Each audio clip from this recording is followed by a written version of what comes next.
भैया क्या कर रही है, सुबेरे उठ के रेशमी वस्त्र पहन के, पवित्र माने जाते हैं, रेशमी वस्त्र पहन करके और स्मरंती तान्य गायत, तीन काम एक साथ कर रही है। कर्म किसके लिए हो रहा है? लाला के लिए। गा किसका नाम रही है? लाला का। ठीक है। और जो चिंतन है वो किसका हो रहा है? भगवान हमसे क्या चाहते हैं? मनसा वाचा कर्मणा केवल उनका ही तरफ हमारा चित्त। और मैया का यहां पर वही स्थिति, मैया जो भी कर रही है वो तीनों में कृष्ण ही कृष्ण है। परिणाम उसका क्या हुआ कि लाला जगे, मैया ने नहीं जगाया। ज्यादातर आप लीला पढ़ो तो क्या सुनने को, क्या पढ़ने को मिलता है कि मैया लाला को जगाती है। जागो नंद लाल भोर भयो अंगना, वो जो भजन है ना, वो जो भजन है, तो मैया रोजाना तो जगाती थी, मैया रोजाना तो लाल जी को जगाती थी। लेकिन आज जब मनसा वाचा कर्मणा लाल जी में हो गई तो लाल जी को जगाना नहीं पड़ा, लाल जी खुद ही जगे और जाकर के मैया के पास पहुंचे। क्या कि मैया मोए भूख लगी है, मैया मोए भूख लगी है। भगवान कहते हैं कि तुम सारे कर्म जो करो ना उनके बीच में मुझे रखो, मुझे भूलो।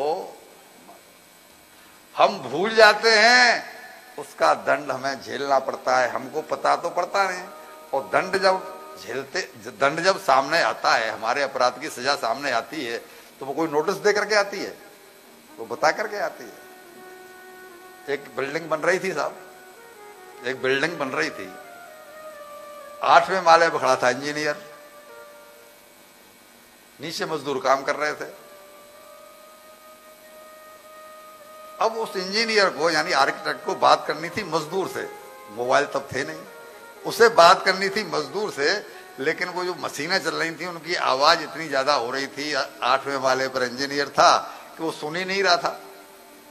तो उसने क्या किया कि एक 10 रुपए का नोट थोड़ा गुड मुड करके और ऊपर से फेंका, वो उसके सामने गिरा मजदूर के, और मजदूर ने उसको सीधा किया और अपनी जेब में, उसने देखा ही नहीं कि ये आया कहां से।